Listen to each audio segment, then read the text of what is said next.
This model draws an analogy with comprehension and yoga. Both practices meet where you are at and provide opportunities for endless growth and refinement. An essential part of the physical practice of yoga is the mat. We use it each and every time we move through poses. The mat provides a foundation for the work that we are doing. We rely on it throughout our practice. Let's think of the mat as representing our foundational skill set for reading.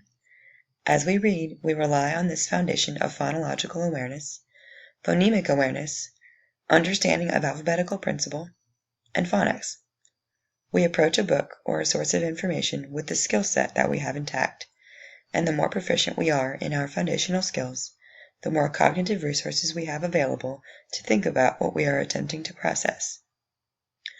Also, like in yoga, the attitude that we bring to the mat affects our practice.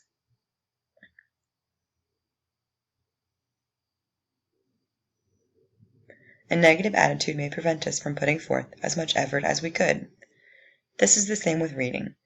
The attitudes we have towards reading in general and the knowledge we currently possess all contribute to the approaches and choices we make as we seek to understand what we are interacting with. Reading, like yoga, begins with a purpose, and everything you know about your practice comes into play as you work to execute each pose, just as everything we know about a topic comes into play as we read and seek to understand. Just like how yoga has recurring practices, we are habitual in reading as well as when we repeatedly employ strategies which help us to comprehend.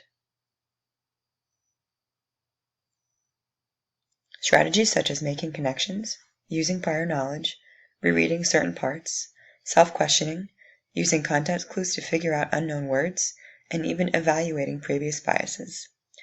Good readers are the ones who continually employ these strategies time and again, and with ease, almost like it is second nature to them and their thought process. Moreover, making connections and questioning the author or characters to refine thinking are easily two of the most coveted and exemplary practices that good readers demonstrate. When readers make connections, it means they are using prior knowledge to make sense of what the author is saying. This tells us that their experiences are helping them to evaluate new ideas, which will further their understanding of the current text, as well as many more to come. As for questioning, this is an even more mature practice, because it means the creativity within our minds is in effect.